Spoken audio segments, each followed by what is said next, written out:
오늘 주신 하나님 말씀은 사사기 15장 9절에서 20절 말씀입니다. 박승옥 권사님께서 봉독해 주시겠습니다. 이에 블리셋 사람들이 올라와 유다에 잔을 치고 레이에 가득한지라.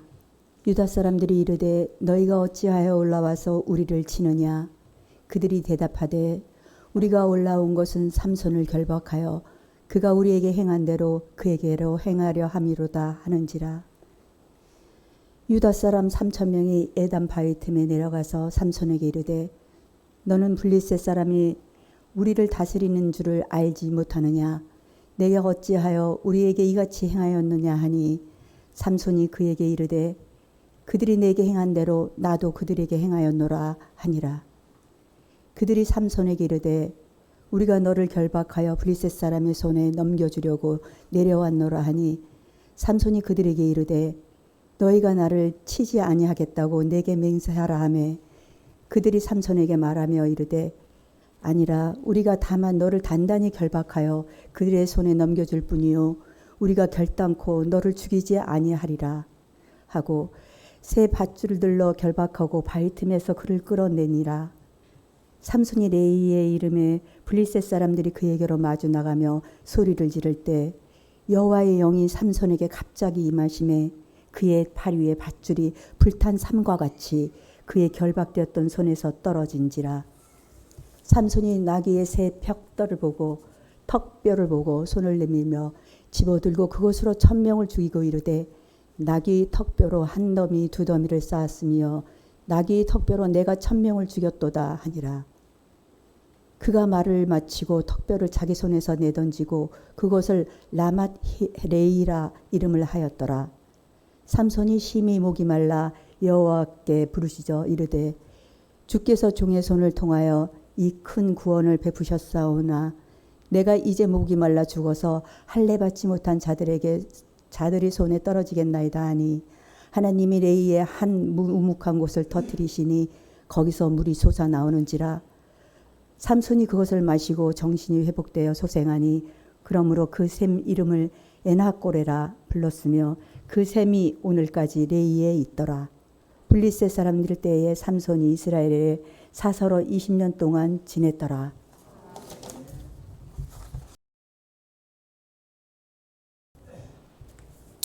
주보 일면에 간단한 내용이 나와 있습니다만은 지난 23일 일본 니시노미야시라고 있는데 거기 한신 구장이 있습니다. 고시엔 구장이 있는데 거기에 106회 일본 전국 고교 야구 선수권 대회, 일명 고시엔 대회라고 그러는데 거기에서 제1한국계 민족학교 교토 국제고가 대망의 우승기를 품었습니다.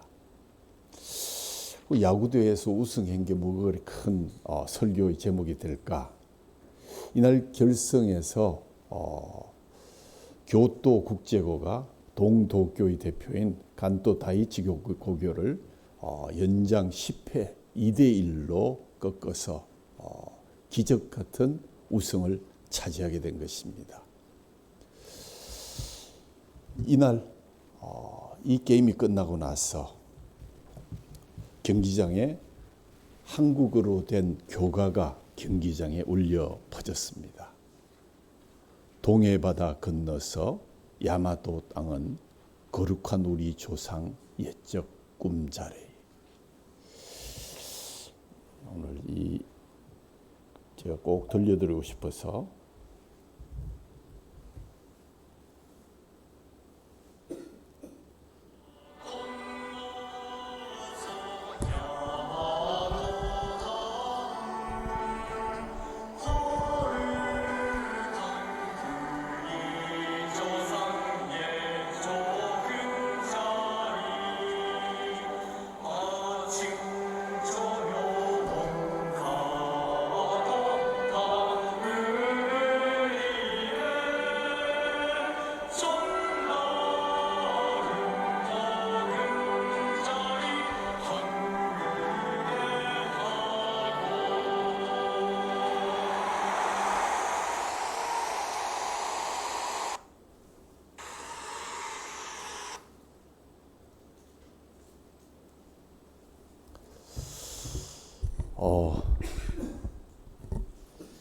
가사에 맞춰서 선수들이 그라운드에서 재학생과 졸업생과 학부모, 제일교포는 물론 응원의 힘을 보탠 교토에서 온 다른 학교 학생들까지 한 목소리로 한국어 교가를 제창했습니다. 이 장면이 NHK 방송을 통해서 전국에 생중계되었고 올해 고시연의 피날레를 장식했습니다.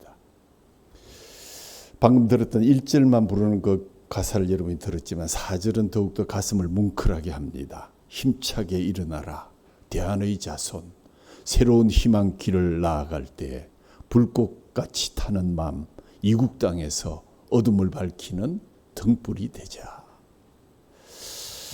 얼마나 뭉클한 가사인지요. 그러나 이것을 통해서 우리가 일본의 어떤 통쾌한 복수를 했다든가 이런 어떤 국수주의적인 입장이 아니라 이 학교가 정원이 160명인데 지금도 138구명밖에 되지 않아서 정원을 다 채울 수 없는 인기 없는 학교요. 전교생이 130명 정도밖에 안 되면 한 학년에 결국 한 40몇 명. 그중에 60명이 야구 부원이다. 140명 중에 60명이 야구 부원이 되어서 초미니 야구팀을 만들었는데 일본에 약 한 1,400여 개 되는 강호들을 다 누르고 고시엔의 우승을 차지한 것은 한여름의 기적이다라고 할 수 있습니다. 제가 만약 이 경기의 해설가였다면 그들은 숱한 약점들과 어려운 환경들을 극복하고 조그마한 자기들의 장점에 집중해서 쾌거를 이룬 그러한 사나이들이었다라고 멘트를 했을 것 같습니다. 명맥이 끊어질 위기를 수차례 겪었지만 2003년도에 겨우 일본 정부의 인가를 받아서 한일 양국에서 학력을 인정받는 정식 중고교가 되었다고 합니다. 재정이 너무나 열악해서 야구공 그거 터지면 못 쓰지 않습니까? 그것을 스카치 테이프로 감아가지고 재사용을 했고 운동장 길이가 겨우 70여 미터밖에 되지 않아서 보통 한 130m 정도는 돼야 야구 시합을 할 수 있거든요. 그래서 외야수의 연습하고 너무 힘껏 치면 그냥 다른 데로 넘어가서 피해를 주니까 프리배팅을 할 때는 다른 학교의 구장을 빌려서 한 달에 한 두세 번 가서 연습을 했다고 그럽니다. 그런데 60여 명의 야구 부원이 대부분 다 일본 학생이었다. 1999년에 창단되었는데 첫 게임에 0대 34로 대패해서 높은 벽을 실감했고 정말 그날의 게임에는 타격을 하고 나서 1루로 뛰지 않고 3루로 뛰는 그런 선수가 있었는가 하면 창단 첫 해 0대 34로 골드게임을 당하고 나서 팀을 해체해야 된다 하는 그러한 이야기가 많았다고 합니다. 그런데 이 팀이 불과 20여 년 만에 3년 전에도 아마 준결승까지 올라가는 그 쾌거를 이루었다 그러는데 이 소식이 전해지자 교토시는 축제 열기에 빠졌고 지역 신문사들은 호해를 배포했다고 합니다. 그런데 SNS에서는 한국어 교가가 전국에 울려 퍼지는 것이 기분 나쁘다 하는 그런 차별적 행위의 글들이 올라오기 시작했고 또 여러 가지 어려운 일이 예상된다고 전망하고 있습니다.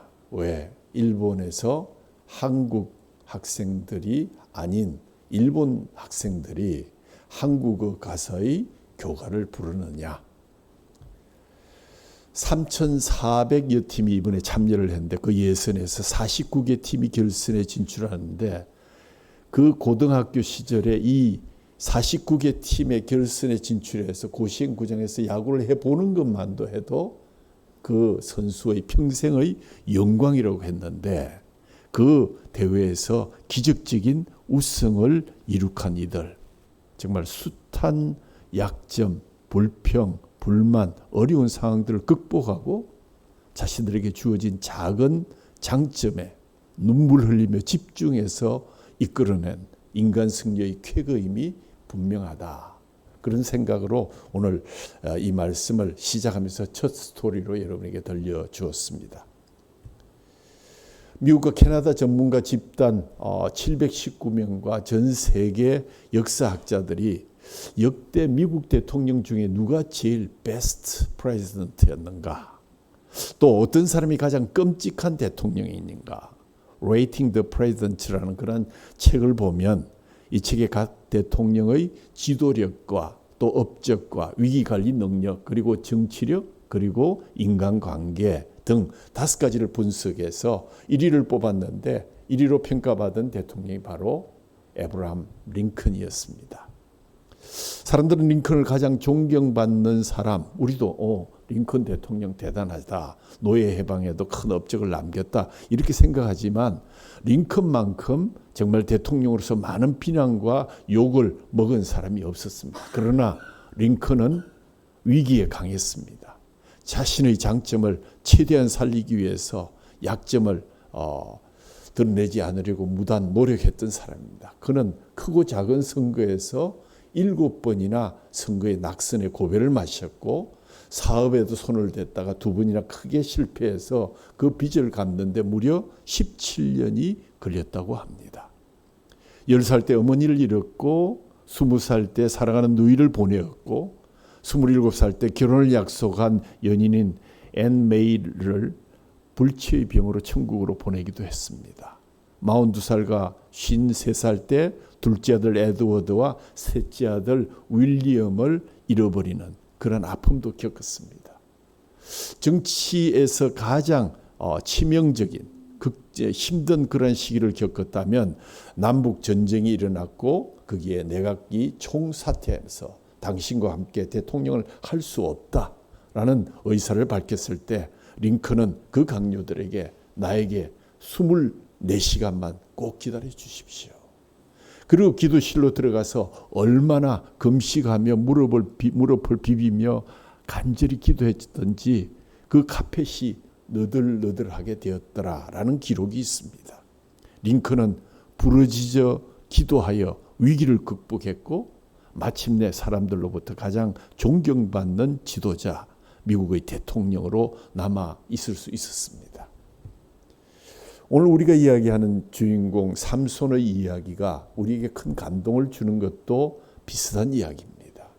삼손은 이스라엘 중에서 가장 힘없고 별 볼 일 없었던 지파, 단 지파의 출신이었습니다.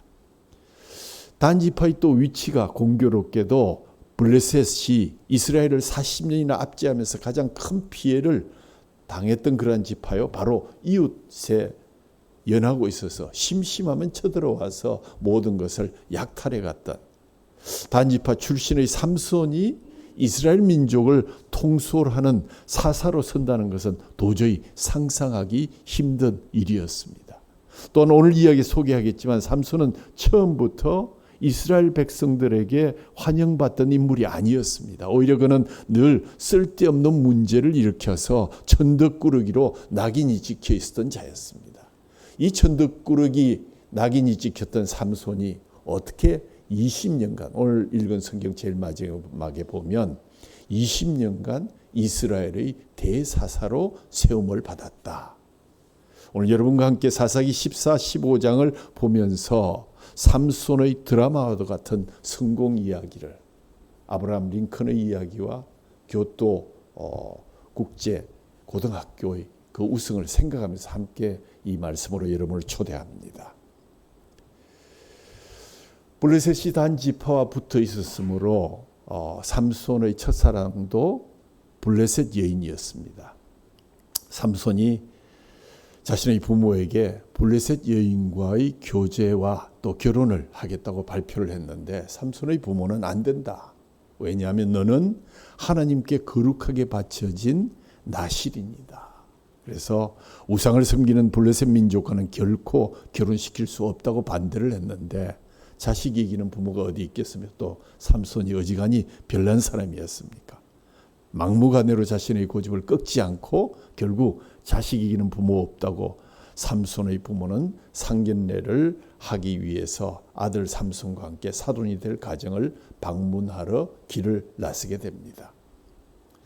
그런데 사사기 14장 14절에 보면 이 일이 여호와께로부터 나온 것이다 라고 설명하고 있습니다. 즉, 이 모든 철없는 아들 삼손 때문에 벌어진 일 같지만 거기에 하나님의 특별한 계획이 숨어 있다는 것을 암시하고 있습니다. 그런데 처갓집을 가던 삼손 일행이 이상한 경험을 하게 되었습니다. 처갓집 근처 포도원에서 갑자기 힘센 사자 한 마리가 나타났습니다. 포도원에 사자가 등장하는 것 자체가 흔한 일이 아니었습니다. 그런데 성경은 사사기 14장 6절에 보면 여호와의 영이 삼손에게 강하게 임했다. 여호와의 영이 삼손에게 강하게 임했다는 그러한 처음 여호와의 영이 임하심을 설명하고 있습니다.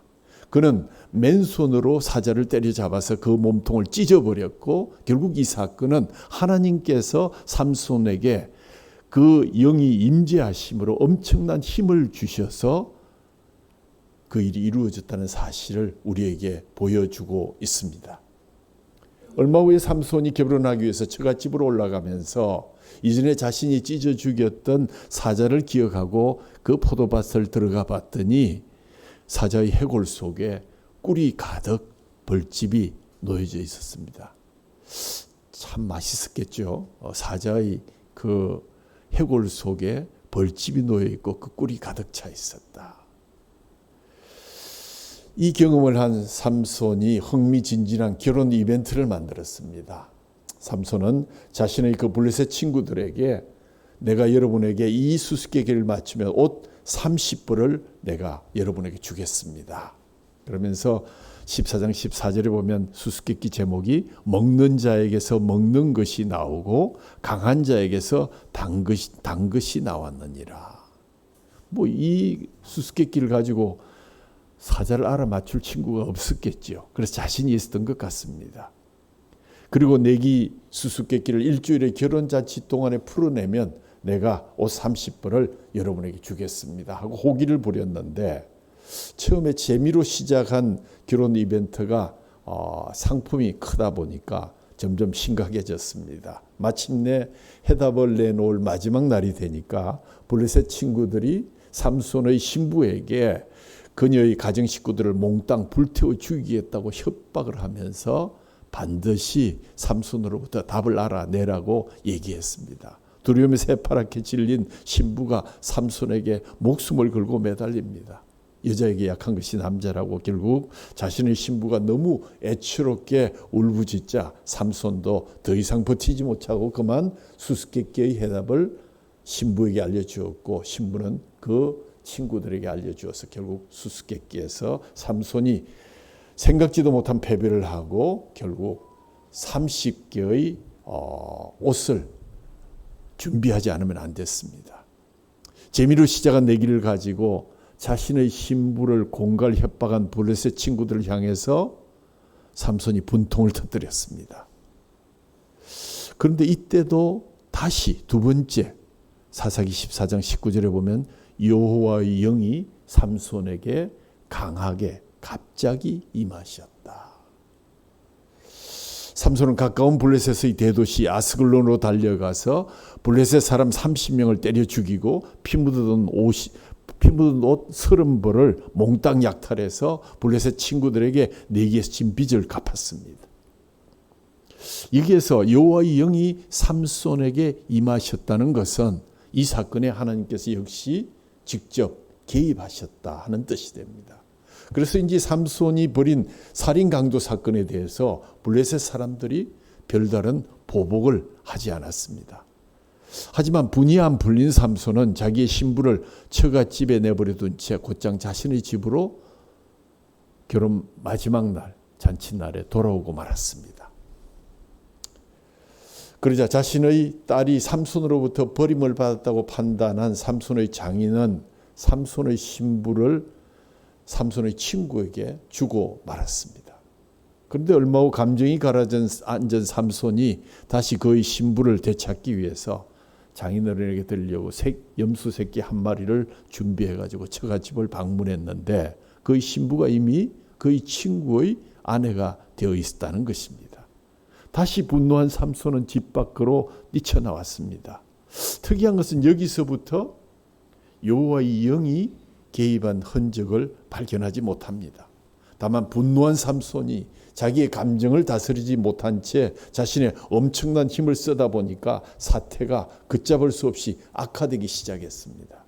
분노에 휩싸인 삼손은 여우 300마리를 잡아서 2마리씩 그 꼬리를 엮어가지고 거기에 횃불을 달아서 그때 밀추수 때였는데 그 꼬리에 불이 붙은 150쌍의 여우들이 온 밭을 뛰어다니면서 곡식 이삭들과 곡식단을 다 태우고 마는 과실수마저 큰 손실을 입는 문제가 발생했습니다.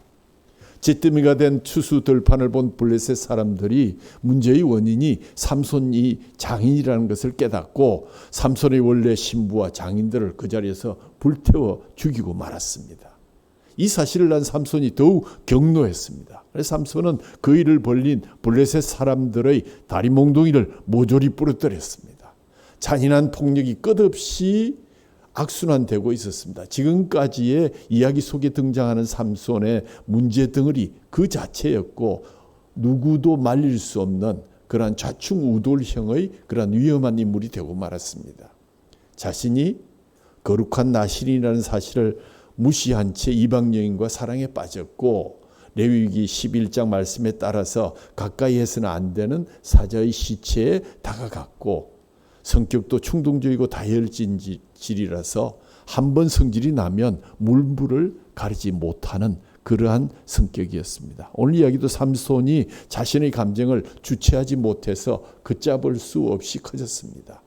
그런데 이 이야기 속에서 우리가 특별히 눈여겨보아야 할 표현 2가지가 있는데 14장 4절에 그의 부모는 이 일이 여호와께로부터 나온 것인 줄은 알지 못하였더라.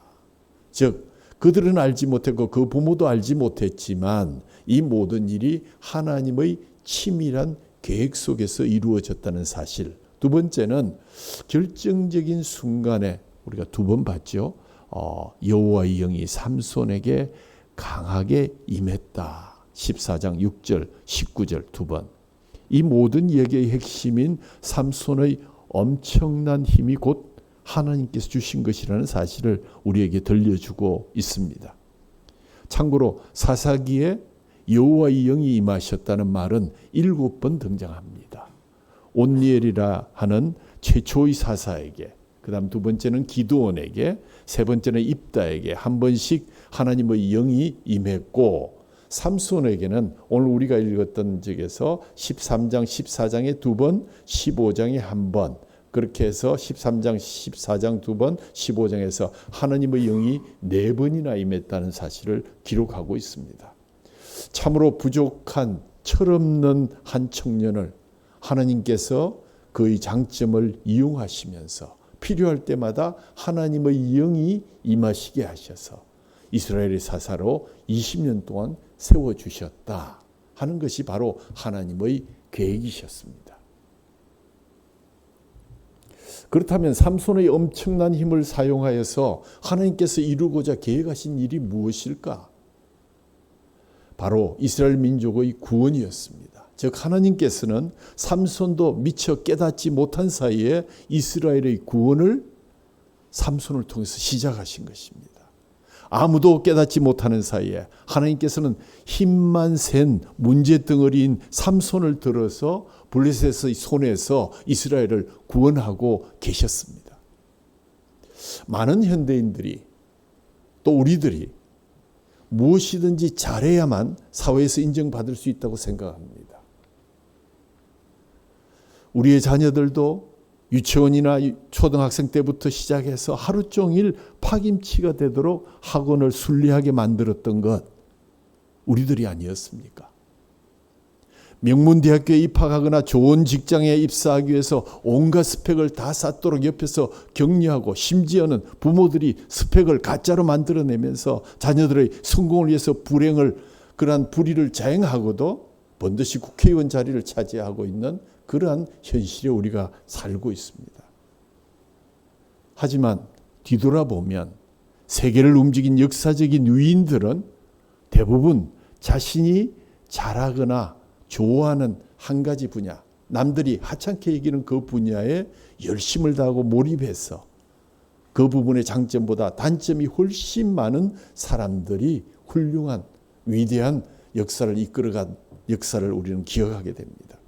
하지만 그들은 자신들의 단점을 놓고 고민하는 대신 항상 자신에게 주신 장점을 단단히 붙잡고 일어났습니다. 그 예를 들면 2011년 10월에 사망한 미국 애플사의 고 스티브 잡스, 그는 세계적인 천재였습니다.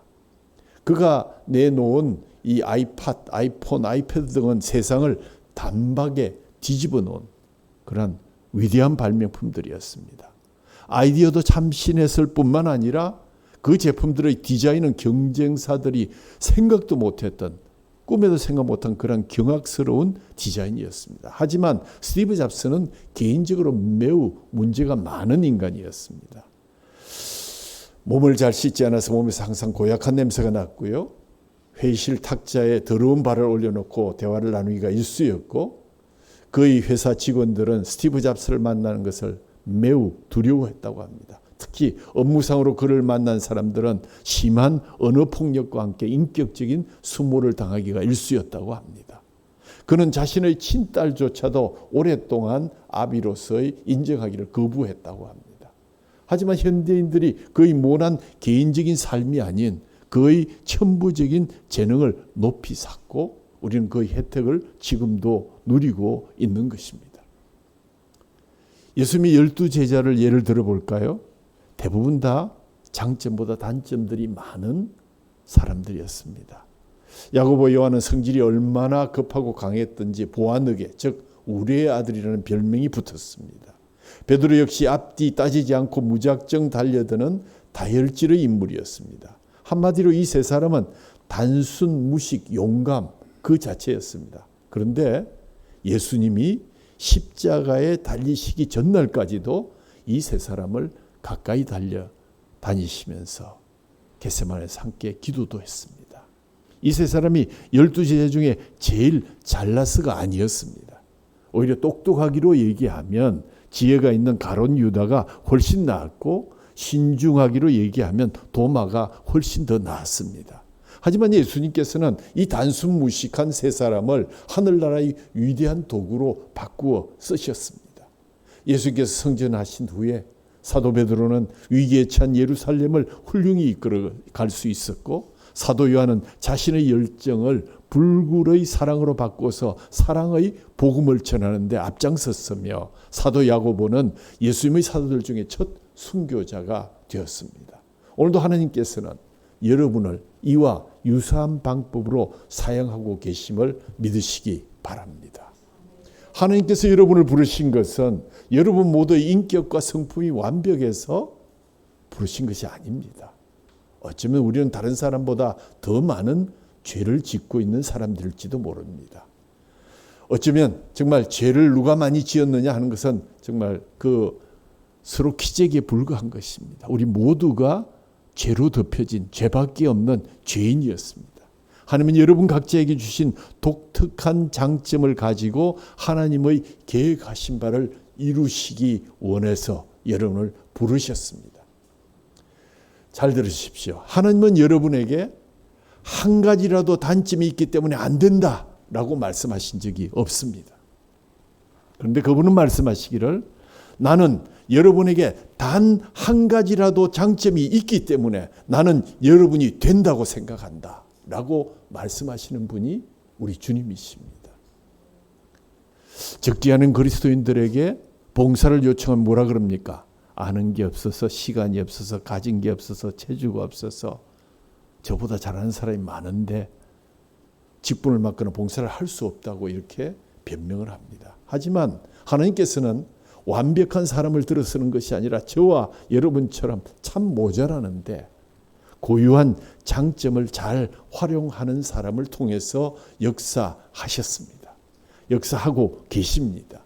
하나님께서는 오늘도 자신의 장점을 주님을 위해서 적극적으로 사용하는 사람을 찾고 계시고 부르고 계십니다. 모든 면에서 완벽한 사람은 가능하지도 않을 뿐 아니라 하나님께서 요구하는 사람이 아닙니다. 왜요? 그런 사람 쓰면 지 잘난 척하고 지가 잘해서 된 줄 알고 교만을 떨 것이기 때문입니다. 하나님께 위대하게 쓰임 받기를 원하신다면 다른 사람이 가진 재능과 환경을 시기하거나 탐내지 말고 하나님께서 여러분에게 주신 참 적은 것 같지만 독특한 그 장점을 발견해내시고 그 장점으로 내가 하나님의 무슨 일을 하면 좋겠습니까? 라고 하나님께 무릎 꿇고 기도하시기 바랍니다. 자신이 벌린 문제가 걷잡을 수 없이 커지자 삼손이 에담 지역 바위 골짜기로 들어가서 피신을 했습니다. 근데 이 피신할 때 하나님의 영이 임하셨으면 참 좋겠다 생각했는데 그런 말씀은 없었습니다. 이 에담 지역은 이스라엘 민족 중에서 가장 큰 유다 지파의 영역이기 때문에 만일 블레셋 사람들이 몰려와도 유다 지파 사람들이 자신을 보호해 주지 않겠는가 하는 계산된 피신이었습니다. 삼손이 유다 지파의 관할 구역으로 도피한 것을 알게 된 블레셋 사람들이 대규모의 군사를 조직해 가지고 유다 지파의 레이로 쳐들어왔습니다. 갑작스런 블레셋 군대의 공격에 당한 유다 사람들이 블레셋 사람들이 가서 물었습니다. 뭐 때문에 우리가 당신들한테 뭘 잘못했느냐고. 그러자 블레셋 사람들이 우리들이 원하는 것은 여러분이 아니라 삼손 그 사람만 붙잡아주면 된다. 우리가 그에게 보복하기 위함이다. 그러니까 유다 사람들이 어떻게 했습니까? 다급해진 유다 사람이 3,000명이나 떼를 지어서 삼손의 은신처로 와서 그에게 정말 반국을 반협박적으로 블레셋 사람들에게 넘기기 위해서 밧줄로 그를 포박하려 했습니다. 그런데 이때 삼손의 반응이 이전과는 다릅니다. 3,000명 정도 물리치려면 물리칠 수 있겠지요. 자신을 보호해주기는커녕 3,000명이나 떼를 지어와서 대신 죽어달라고 밧줄로 포박하려는 동족 앞에서 삼손이 매우 차분하게 먼저 여러분이 저를 해치지 않겠다고 약속해 주십시오. 그럼 제가 포복당해서 그들에게 갈 것입니다. 이 굳은 약속을 받아낸 삼손이 유다 사람들의 손에 순순히 체포되었고 삼손은 블레셋 사람들이 잔뜩 모인 레이까지 끌려가서 레이에 몰려있던 그러한 밧줄에 단이 묵힌 이 삼손을 보던 이 블레셋 사람들이 환호성을 지르며 난리가 났습니다. 야, 이제 우리가 원수를 갖게 됐구나. 이놈 이제 아예 죽여버리자. 동족의 원수를 갖겠다며 삼손을 때려 죽이기 위해서 몰려들었고 이때 아스글론 사건 이후에 한동안 임하지 않으셨던 여호와의 영이 갑자기 삼손에게 또 나타나셨습니다. 그러자 그를 묶었던 밧줄이 힘없이 끊어졌고 삼손의 눈에는 나귀의 턱뼈 하나가 들어왔습니다. 그래서 그는 그 나귀 턱뼈 하나를 가지고 자신을 공격하는 수많은 블레셋 사람 1,000명을 때려 죽이게 됩니다. 그 주위에는 순식간에 블레셋 사람들의 시체가 산더미처럼 쌓였고 그러나 혼자서 그 많은 적들을 상대하다 보니까 전투가 끝난 후에 삼손은 목이 말라서 죽을 지경이 되었습니다. 대신 죽어달라고 왔던 3,000명의 유다 백성들은 한 사람도 도망가고 보이질 않았습니다. 정말 그들의 배신과 또 목말람으로 인해서 하나님 앞에 부르짖습니다. 그러자 하나님께서 그의 눈앞에서 샘물을 터뜨리셨습니다. 그 샘물을 마신 삼손이 원기를 회복했고 그 샘의 이름을 엔학고레 부르짖은 자의 샘이다 라고 지었습니다. 이 사건 이후에 성경을 보면 삼손은 정식으로 이스라엘의 사사가 되어서 20년간 이스라엘을 평화롭게 잘 다스렸다. 우리는 이 사건에서 한 가지 특이한 점을 발견하게 됩니다. 앞에 설명한 것처럼 아스글론 사건 이후에 삼손은 여호와의 영이 임하지 않았는데도 불구하고 자신의 감정을 어느 정도 잘 컨트롤해 가면서 폭력을 좀 걷잡을 수 없는 사태까지 이르지 않도록 할 수 있는 그러한 사람으로 변해가는 것을 발견하게 됩니다. 그렇지만 물론 그동안에 있었던 여러 가지 일들로 인해서 사태는 걷잡을 수 없이 커졌고 자신의 신부를 빼앗겼다고 여우꼬리에다가 불을 붙여서 블레셋 사람들의 추수들판을 잿더미로 만들었고 결국 장인과 자신의 신부가 블레셋 사람들의 손에 화형을 당했고 자인과 신부의 원수를 갚겠다고 또 폭력을 이루자 에단바위 골짜기 사이에 숨어 지내는 도망자 신세가 되었다. 과연 그는 이 도망자 신세, 홀로 된 그 시간에 무엇을 했을까?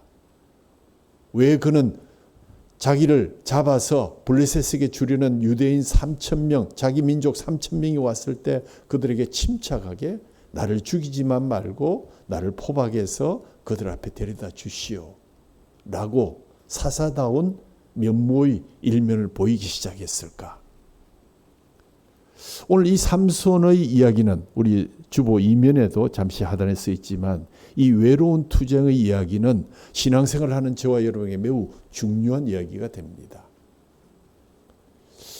왜 삼손이 이렇게 고독하게 싸워야만 했을까 하는 그런 얘기는 다음에 이제 설교를 통해서 또 한번 이야기했으면 좋겠습니다. 그런데 중요한 것은 우리에게 신앙의 본질이 무엇인가? 주일날마다 모여서 함께 예배드리고 함께 교제하고 함께 식사하고 함께 봉사하고 다 신앙의 좋은 행위들입니다. 그러나 이 모든 것의 기본, 이 모든 것의 핵심의 출발점은 무엇이어야 할까? 그것은 바로 우리 각 사람이 하나님과 나만의 고독한 대면의 시간을 가져야 한다는 사실입니다. 바로 삼손의 사건이 이 사실을 가르쳐주고 있습니다. 유다 사람들로부터 배신을 당한 삼손이 매우 침착해진 것, 이전 같았으면 몽땅 뒤집어 엎고 때려 죽였을 테인데 삼손은 이상할 정도로 냉정해졌고 자신의 힘을 써야 할 시점과 쓰지 말아야 할 시점, 또 주님의 영을 기다리는 시점을 구분하게 되었다. 언제를 통해서? 혼자 도피하면서. 나의 이곳까지 오게 된 모든 것이 하나님의 은혜입니다. 나를 사용해 주신 것이 되돌아보니 하나님의 크신 권능이었습니다. 하나님의 영이 임하기 전에는 절대로 자신의 힘을 쓰지 않는 절제의 능력을 가지게 되었습니다.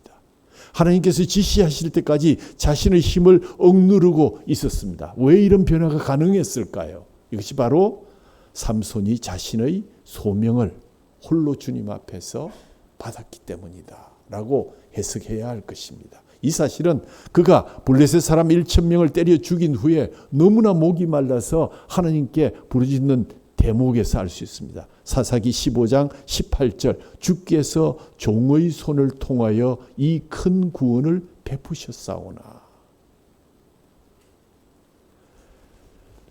이 종의 손을 통해서, 이 모자라는 종의 손을 통해서 하나님께서 그 큰 구원을 이루셨습니다. 언제 이런 신앙을 갖게 되었을까요? 민족은 배신하고 홀로 힘이 부족해서 숨어 있는 동안 하나님은 그를 찾아오셨고 그는 하나님 앞에 고백했습니다. 주께서 종의 손을 통해서 이 큰 구원을 허락해 주셨는데, 그래서 그는 밧줄을 끊는, 다시 한번 주의 영이 임하셔서 밧줄을 끊고 복수를 하고, 그러나 목이 마를 때 하나님, 이 목마를 때 나에게 물을 줄 수 있는 분은 오직 주님이십니다.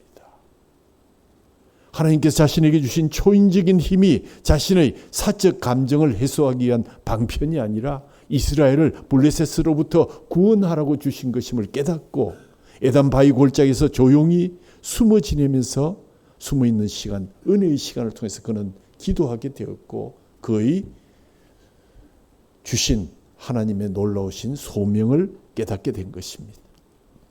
그래서 그는 자신을 보호해 주기는커녕 자신을 붙잡아 블레셋 사람들에게 넘기기 위해서 몰려온 유다 사람들에게 폭력을 행하지 않았고 그들을 탓하지 않았으며 대신 블레셋 사람들을 만나자 하나님께서 자신에게 주신 힘을 끝까지 쥐어짜며 싸웠습니다. 100대 1의 승리도 아닌 1000대 1이라는 상상도 못할 대승을 거두었습니다. 고독한 시간을 통해서 자신의 소명을 분명하게 깨달은 후에 목숨까지 걸고 이스라엘을 위해서 싸운 삼손에게 하나님은 그의 부르짖음을 들으시고 엔학고레의 기적을 베푸셔서 샘물을 주셨습니다.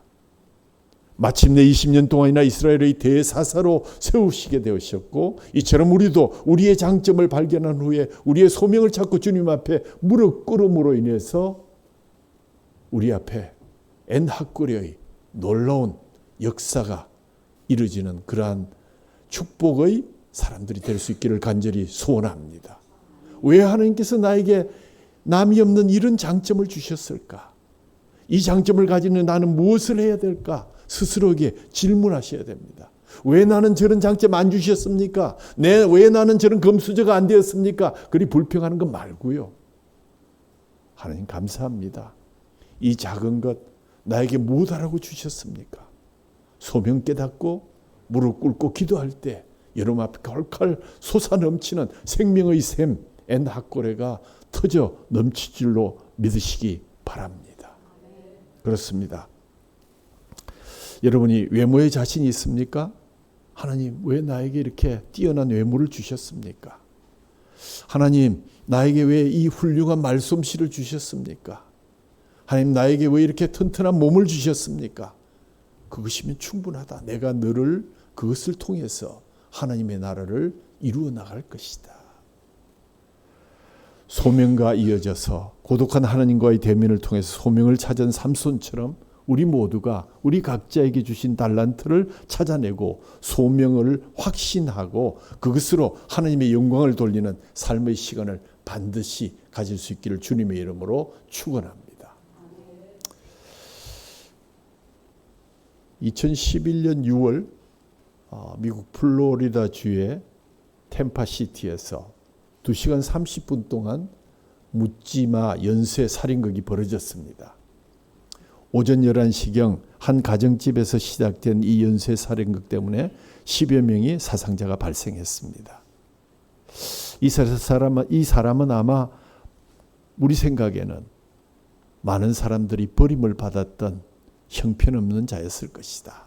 그런데 이 광란의 살인극의 범인이 알고 보니까 40대 전직 중학교 교장 장콜라 씨였다.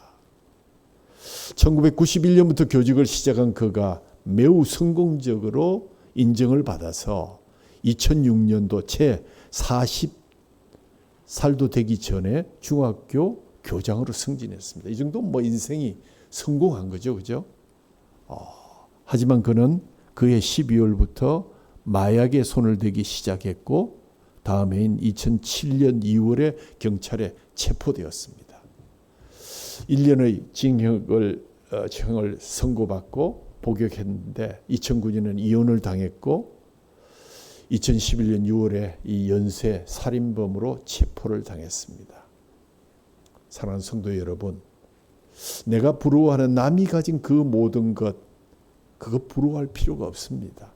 소명 없는 사람이 인생의 정상에 올랐을 때 벌어지는 비극의 이야기를 방금 여러분 들으셨습니다. 소명이 없다면 그 어떤 달란트도 그 어떤 장점도 그것은 여러분에게 치명적인 단점이 될 수 있습니다. 오늘 여러분 모두는 자신의 인생의 최종 목표, 즉 자신의 소명을 깨닫고 자신의 장점을 곰곰이 살펴보고 여러분에게 주신 하나님의 그 소명을 장점 속에 보석처럼 묻혀있는 그 소명을 발견하시고 자꾸 없는 것만 달라고 보채지 마시고 주신 것으로 어떻게 영광을 돌릴 수 있을까 고민하고 부르짖으며 기도해서 지혜로운 삶을 살 수 있기를 주님의 이름으로 축원합니다. 여러분이 소명을 깨닫고 장점을 가지고 기꺼이 헌신할 때 하나님께서는 엔학고레의 기적을 여러분의 삶 가운데 웅창하게 정말 펼치시고 끊임없는 생명의 샘을 여러분에게 부어 주실 것입니다.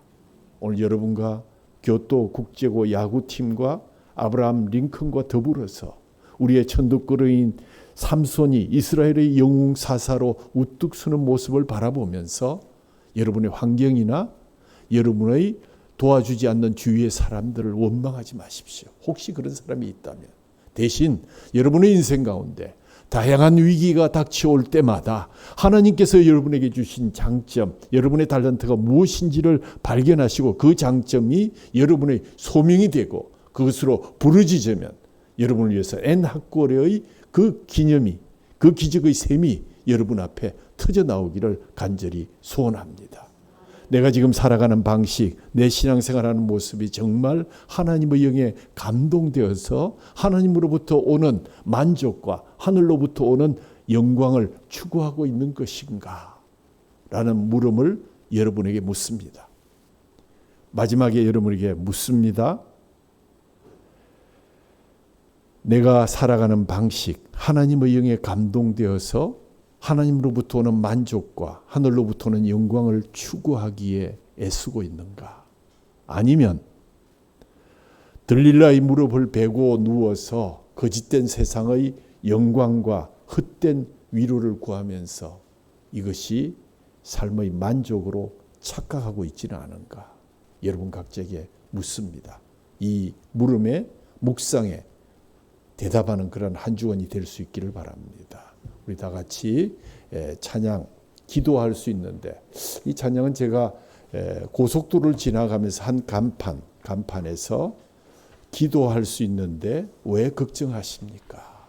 지금도 그 간판이 있는지 모르겠습니다만 그 간판을 보았는데 마침 이 찬양이 있더라고요. 이 찬양을 부르면서 그래 N학골의 셈이 준비되어 있는데 기도할 수 있는데 내가 왜 걱정하고 근심하는가 하는 그러한 상황. 오늘 이 삼손이 마지막 정말 주님 앞에 엎드려 기도하면서 주님이 이 종을 사용하셔서 주의 영광을 드러내셨사오니 저에게 마실 물을 주셔서 다시 한번 일어나서 주의 일을 감당케 하옵소서. 기도할 수 있는데 내가 왜 걱정해야 합니까? 기도하면서 내가 왜 염려합니까? 하는 이 찬양을 저와 여러분이 함께 부를 수 있기를 바랍니다.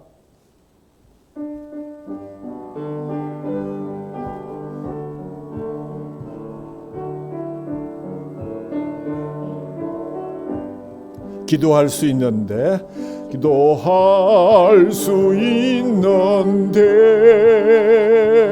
왜 걱정하십니까? 기도하면서 왜 염려하십니까? 기도할 수 있는데 왜 실망하십니까? 기도하면서 왜 방황하십니까? 주님 앞에서 무릎 꿇고 주님 앞에 무릎 꿇고 간구해 보세요. 간구해 보세요. 마음을 청결하게, 마음을 청결하게 뜻을 다하여 기도할 수 있는데 왜 걱정하십니까? 기도하면서 왜 염려하십니까?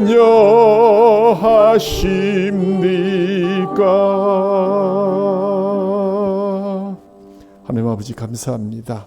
오늘도 아브라함의 이야기를 통해서, 아브라함 링컨의 대통령의 이야기를 통해서, 또 우리 교토 국제 야구 팀을 통해서, 또 삼손의 외로운 투쟁을 통해서 우리에게 들려주신 것, 신앙의 본질이 집단적으로 큰 집단에 소속되어서 우리의 구원이 저절로 이룩되는 것 아니라 하나님과 나와의 고독한 대면의 사건을 거쳐서 그것 아래서 우리가 서로 격려하고 구원을 이루어감을 저에게 들려주심을 감사합니다.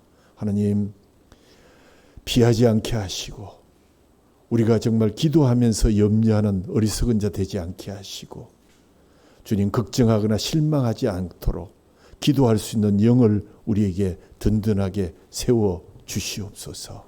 하나님 아버지, 오늘도 우리에게 귀한 주의 날을 허락해 주셨사오니 하나님 아버지, 우리가 정말 우리에게 주신 인자의 살을 먹고 인자의 피를 마시는 그러한 식탁으로 초대해 주셨습니다. 감사합니다.